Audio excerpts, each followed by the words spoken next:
सकते हैं कैसे आपको इसमें ऑनलाइन आवेदन करना है। तो सबसे पहले देखिए ये इसका ऑफिशियल ऑनलाइन अप्लाई पोर्टल है जहां से आप इसमें ऑनलाइन आवेदन करेंगे और इसके लिए आपको यहाँ पर देखिए रजिस्टर का और लॉगिन का ऑप्शन दिया गया है। और अप्लाई करने से पहले फ्रेंड्स देखिए जो नोटिफिकेशन है वो भी आप एक बार चेक जरूर कर लें। इसके बाद अगर आप पहले से रजिस्टर कर चुके हैं तो डायरेक्टली आप लॉगिन कर सकते हैं और अगर अभी तक आपने जो है लॉगिन नहीं किया है, रजिस्टर नहीं किया है, तो रजिस्टर हियर का ऑप्शन भी आपको मिल जाता है। फिर भी कोई दिक्कत है, कोई क्यूरी है तो आप हेल्प डेस्क नंबर पर संपर्क कर सकते हैं। अब बात करते हैं कैसे आपको फॉर्म को अप्लाई करना है। तो सबसे पहले आपको रजिस्टर वाले ऑप्शन पर क्लिक करना होगा रजिस्ट्रेशन करने के लिए। तो यहाँ पर इस ऑप्शन पर क्लिक करने के बाद आपके सामने रजिस्ट्रेशन पेज ओपन हो जाएगा। आपको यहाँ पर कुछ बेसिक जानकारी सबसे पहले एंटर करनी होगी। यहाँ पर एक ऑप्शन है आपके नेम का। तो फ्रेंड्स यहाँ पर आपको सबसे पहले फर्स्ट नेम देना होगा, मिडिल नेम या लास्ट नेम है तो वो आप दे सकते हैं और ये आपके मैट्रिकुलेशन सर्टिफिकेट के अकॉर्डिंग आपको एंटर करना है। नेक्स्ट ऑप्शन आपकी डेट ऑफ बर्थ का रहेगा। तो आपको एक कैलेंडर मिल जाता है, आप इस कैलेंडर के माध्यम से जो भी डेट ऑफ बर्थ है वो आप सेलेक्ट कर लेंगे। 1 अगस्त 2025 को ये काउंट होकर आ जाएगा। मिनिमम जो एज है वो आपकी यहाँ पर जो है 21 साल होनी चाहिए। इसके बाद आपका जेंडर है, जेंडर सेलेक्ट कीजिए। आपका मोबाइल नंबर है, आपकी मेल आईडी है, ये आपको यहाँ पर एंटर करना है। मोबाइल नंबर और मेल आईडी एंटर करने के बाद एक ऑप्शन है जनरेट ओटीपी का। आप इस ऑप्शन पर क्लिक करेंगे और एक ओटीपी जनरेट करेंगे। इसके बाद फ्रेंड्स यहाँ पर देखिए आपके पास एक ओटीपी आएगी, वो ओटीपी आपको यहाँ पर एंटर करना है। ओटीपी एंटर करने के बाद सिंपली वैलिडेट करना है। ओटीपी वेरीफाइड हो जाने के बाद आप यहाँ से आई एग्री करेंगे और इसके बाद इस कैप्चा कोड को आपको फिल करना है और उसके बाद फ्रेंड्स आपको री-वेरीफाई पर क्लिक करना है। री-वेरीफाई पर क्लिक करने के बाद आपके सामने फ्रेंड्स आपने जो भी डिटेल्स फिल की है वो आपको यहाँ पर शो होंगी। आपको यहाँ पर सिंपली इसे डिक्लेयर करना होगा और डिक्लेयर करने के बाद अगर आपको लगता है मान लीजिए कोई गलती है तो एडिट कर लीजिएगा, नहीं तो आप यहाँ से सबमिट करके रजिस्ट्रेशन को कंप्लीट कर लेंगे। इसके बाद फ्रेंड्स जैसे ही आपका रजिस्ट्रेशन कंप्लीट होगा आपको आपका रजिस्ट्रेशन नंबर या एप्लीकेशन नंबर आपको देखने को मिल जाएगा। आपको यहाँ पर एक ऑप्शन मिलता है गो टू एप्लीकेशन का। आप इस ऑप्शन पर क्लिक करेंगे फॉर्म को अप्लाई करने के लिए। तो यहाँ पर फ्रेंड्स लॉगिन करने के बाद अब आपको यहाँ पर देखिए जो आपका फॉर्म है वो स्टार्ट हो जाएगा। इन स्टेप में आप इस फॉर्म को कंप्लीट करेंगे। तो सबसे पहले यहाँ पर आपको देखिए आपका जो फादर नेम है वो आपको प्रोवाइड करना है और इसके बाद आपका मदर नेम आपको यहाँ पर देना होगा। नीचे ऑप्शन है नेशनलिटी का, नेशनलिटी सेलेक्ट कर लीजिएगा। बिहार का डोमिसाइल अगर आपका मान लीजिए नहीं है तो आप नो कर सकते हैं। यहाँ पर ऑटोमेटिक अदर स्टेट आ जाएगा और आपका जो स्टेट है वो आपको यहाँ से सेलेक्ट करना होगा। जो भी स्टेट आपका है वो आप सेलेक्ट कर सकते हैं। इसके बाद medium of appearing exam English या हिंदी, आप जिस लैंग्वेज को चूज करना चाहे वो आप कर सकते हैं और कैटेगरी आपकी यहाँ पर जनरल रहेगी। तो ये फ्रेंड्स आपका ऑप्शन रहता है आपके अदर स्टेट कैंडिडेट का। अगर आपका डोमिसाइल बिहार स्टेट है और आप यहाँ पर यस करते हैं तो उसके बाद आपको फ्रेंड्स यहाँ पर देखिए डिस्ट्रिक्ट कोड आपको सेलेक्ट करना होगा और उसके बाद आपको यहाँ पर नेम सेलेक्ट करना होगा। तो वो आप यहाँ से सेलेक्ट कर लेंगे। इसके बाद सेम आपका मीडियम है, आपकी कैटेगरी जनरल है तो जनरल सेलेक्ट कीजिए। बीसी है, एससी या एसटी है वो आप सेलेक्ट कर सकते हैं। इसके बाद है आपका बैंक डिटेल्स। तो यहाँ पर फ्रेंड्स देखिए आपका जो भी बैंक अकाउंट है उसका नाम, ब्रांच का नाम, आपका अकाउंट नंबर और आईएफएससी कोड वो आप यहाँ प्रोवाइड कर सकते हैं। बैंक की पासबुक का जो फर्स्ट पेज होता है उस पर ये सारी जानकारी अवेलेबल होती है, आप अपने अकॉर्डिंग एंटर कर सकते हैं। इसके बाद है विजिबल आइडेंटिफिकेशन मार्क, जैसे कोई कट का निशान है, कोई मोल है, कोई बर्न का निशान है तो आप दे सकते हैं। नहीं है तो आप यहाँ पर सिंपली नो मार्क की एंट्री करेंगे। तो ये आपके अकॉर्डिंग है, तो आपका कोई भी विजिबल आइडेंटिफिकेशन मार्क है आप जानकारी दे सकते हैं। इसके बाद है आईडी प्रूफ। तो एक आईडी प्रूफ देना यहाँ पर मैंडेटरी रहेगा। अब यहाँ पर फ्रेंड्स देखिए अगर आपके पास मान लीजिए पैन कार्ड है, आप पैन कार्ड वाले ऑप्शन पर यस करते हैं तो pan card number, pan card पर नाम क्या है वो आपको देना होगा।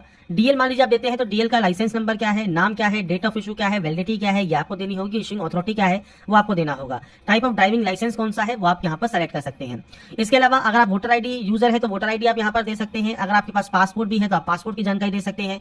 आपके पास फ्रेंड्स बैंक की पासबुक है जिसपे फोटो भी अटैच हो तो आप उसकी जानकारी दे सकते हैं, नाम और अकाउंट नंबर।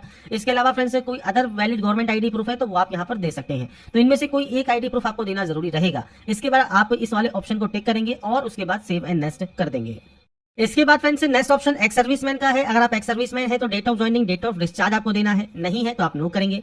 पीएच कैटेगरी से बिलोंग करते हैं तो टाइप ऑफ डिसेबिलिटी क्या है, आपको स्क्राइब चाहिए तो आप यस कर सकते हैं, नहीं चाहिए तो आप नो कर सकते हैं। तो ये बेसिक ऑप्शन रहेंगे जो कि आपको सेलेक्ट करने होंगे। नहीं है तो सिंपली नो करके सेव एंड नेक्स्ट कर दीजिएगा। इसके बाद आता है आपका एड्रेस। एड्रेस आपको आपके अकॉर्डिंग एंटर करना है। ये आपका प्रेजेंट एड्रेस है तो यहाँ पर पूरा एड्रेस आपको देना है। आपकी कंट्री देनी है, आपका स्टेट कौन सा है वो स्टेट आप दे सकते हैं। तो यहाँ पर आप अदर स्टेट कैंडिडेट है तो अदर स्टेट सेलेक्ट कर लीजिएगा। बिहार है तो बिहार सेलेक्ट कर सकते हैं। आपका स्टेट या डिस्ट्रिक्ट कौन सा है वो सब आपको यहाँ पर ऑप्शंस आपके अकॉर्डिंग सेलेक्ट करने हैं। पिन कोड क्या है, अगर प्रेजेंट और परमानेंट एड्रेस सेम है तो सेम पर क्लिक कर दीजिएगा, यस करेगा, ये कॉपी हो जाएगा। अलग अलग है तो आप नो पर क्लिक कीजिएगा, ये आपको अलग अलग मैनुअली एंटर करना होगा। एड्रेस आप अपने अकॉर्डिंग यहाँ पर दे सकते हैं। तो एड्रेस देने के बाद आप नेक्स्ट स्टेप पर जाएंगे। इसके बाद फ्रेंड्स नेक्स्ट ऑप्शन क्वालिफिकेशन का है। अब यहाँ पर देखिए ऑप्शन है पेपर 1 का, तो आप पेपर 1 यहाँ पर सेलेक्ट कर सकते हैं। पेपर 2 के लिए अप्लाई कर रहे हैं तो पेपर 2 सेलेक्ट कर सकते हैं। आप यहाँ पूछता है सब्जेक्ट ऑफर फॉर बोथ, अगर आप दोनों के लिए अप्लाई कर रहे हैं तो पेपर 1 एंड पेपर 2 आपको यहाँ पर ऑप्शंस मिल जाएंगे। तो आप पेपर 1 यहाँ पर देखिए आपको जो ऑप्शन है वो आपको मिल जाता है। आपको फ्रेंड्स सब्जेक्ट ऑफर यहाँ पर जो भी की गई है वो सब आप यहाँ पर चेक कर रहे होंगे। बस ये ध्यान रखिएगा अप्लाई करने से पहले एक बार फ्रेंड्स जो इसकी एलिजिबिलिटी कंडीशंस है वो नोटिफिकेशन में आप एक बार चेक जरूर कर लें। ऐसे ही पेपर 2 के लिए जो सब्जेक्ट ऑफर्ड है वो आप यहाँ पर सेलेक्ट कर लेंगे। इसके बाद आता है आपकी जो है क्वालिफिकेशंस में आपका बोर्ड। सबसे पहले है आपका फ्रेंड्स यहाँ पर 10th, तो आपका फ्रेंड्स 10th का जो बोर्ड है उसका पूरा नाम दीजिएगा। आपके स्कूल का नाम क्या है वो आपको देना है। आपका रोल कोड और रोल नंबर देना होगा। परसेंटेज ऑफ मार्क्स क्या है वो आप यहाँ पर परसेंटेज है तो परसेंटेज, सीजीपीए है तो CGPA obtain, total CGPA, CGPI multiply factor. तो ये फ्रेंड्स आपका 9.5 होता है। अगर जैसे मान लीजिए आपने यहाँ पर जो है सीजीपीए ऑब्टेन किए हैं, टोटल सीजीपीए है और 9.5 आप मल्टीप्लाई फैक्टर में लिखेंगे तो आपकी परसेंटेज काउंट होकर यहाँ पर आ जाएगी। अगर आपका परसेंटेज सिस्टम है तो आप सिंपली यहाँ पर मार्क्स ऑब्टेन दीजिएगा। आपको यहाँ पर टोटल मार्क्स देना है और परसेंटेज ऑफ मार्क्स आपकी यहाँ पर भी आ जाएगी। इसके बाद आपका फ्रेंड्स ईयर ऑफ पासिंग क्या है, आपका डिवीजन क्या है, ये आपको जानकारी प्रोवाइड करनी है। 10th की एंट्री करने के बाद आता है 12th। अब सेम आपका यहाँ पर आपको देखिए आपके बोर्ड का नाम आपको देना होगा। इसके बाद आपके जो स्कूल है इसका नाम आपको प्रोवाइड करना होगा। सेम रोल कोड और रोल नंबर आपको देना होगा और ये आपकी मार्कशीट पर अवेलेबल होता है। इसके बाद परसेंटेज है तो परसेंटेज सेलेक्ट कीजिए, सीजीपी है तो सीजीपी सेलेक्ट कीजिए, सेम मल्टीप्लाई फैक्टर में 9.5 दीजिए और उसके बाद आपकी परसेंटेज आ जाएगी। परसेंटेज है तो अपने नंबर्स की एंट्री कीजिए। आपका ईयर ऑफ पासिंग क्या है, डिवीजन कौन सा है, बेसिक जानकारी आपको देनी है। इसके बाद आता है डिग्री। अब डिग्री में फ्रेंड्स आपको सेम आपकी जो बोर्ड का नाम है वो आपको यहाँ पर देना है या यूनिवर्सिटी का नाम देना है। आपके फ्रेंड्स कॉलेज का नाम आपको यहाँ पर देना होगा। इसके बाद सेम आपका रोल कोड और रोल नंबर क्या है वो आपको देना है। आपका ईयर ऑफ पासिंग क्या है ये आपको यहाँ पर प्रोवाइड करना होगा। परसेंटेज ऑफ मार्क्स कितना है वो आपको देना है। और ये फ्रेंड्स सारी जानकारी आपके मार्कशीट एंड सर्टिफिकेट पर अवेलेबल है। रोल कोड भी होगा, रोल नंबर भी होगा। अब मान लीजिए अदर स्टेट कैंडिडेट है उनका रोल कोड नहीं है तो वो फ्रेंड्स यहाँ पर आप यहाँ पर जो आपका रोल नंबर है वही आप यहाँ पर एंटर कर सकते हैं। क्योंकि अगर आप फ्रेंड्स गूगल पर भी जाएंगे तो यहाँ पर देखिए आपसे कहा गया है राज्य बोर्ड के नियम। कई राज्यों में रोल कोड की आवश्यकता है केवल उसी राज्य के उम्मीदवारों के लिए होती है जो उनके अपने बोर्ड से परीक्षा देते हैं। दूसरे राज्यों के छात्रों के लिए सिर्फ रोल नंबर ही काफी होता है। तो यहाँ पर फ्रेंड्स ये ऑप्शन उन्हीं के लिए है। अगर आप फ्रेंड्स बिहार के कैंडिडेट है तो आपके बिहार की मार्कशीट पर क्योंकि रोल कोड मेंशन होता है इसलिए ऑप्शन आपसे पूछा गया है। अगर अदर स्टेट कैंडिडेट में ये ऑप्शन नहीं आ रहा है तो अच्छी बात है, नहीं तो आप रोल नंबर भी एंटर कर सकते हैं या कोई अदर आपका फ्रेंड्स यहाँ पर नंबर आपका मेंशन हो मार्कशीट पर वो भी आप यहाँ पर प्रोवाइड कर सकते हैं। इसके बाद आपके सेम आपके नंबर्स की आपको एंट्री करनी है। सेम सीजीपी है तो सीजीपी दीजिए, परसेंटेज है तो परसेंटेज आप दे सकते हैं। इसके बाद पीजी डिग्री आपके पास है तो आप पीजी डिग्री की फ्रेंड्स यहाँ पर बोर्ड का नाम, सेम आपके कॉलेज का नाम, आपका roll number, roll code, percentage of marks, marks obtain, maximum marks, year of passing, division, ये आपको बेसिक जानकारी देनी होगी। नीचे ऑप्शन आता है बीएड का। अब बीएड में फ्रेंड्स बीएड की जानकारी आपको देनी है। इसके बाद आपको फ्रेंड्स यहाँ पर बोर्ड का नाम देना है। आप सिंपली यहाँ पर जो है बीएड ही मेंशन कर दीजिएगा। इसके अलावा आपका बोर्ड का नाम या यूनिवर्सिटी का नाम, कॉलेज का नाम, roll code, roll number, year of passing, percentage of marks क्या है आपका, मार्क्स ऑब्टेन क्या है, मैक्सिमम नंबर्स क्या है, डिवीजन क्या है, ये आपको जानकारी प्रोवाइड करनी है।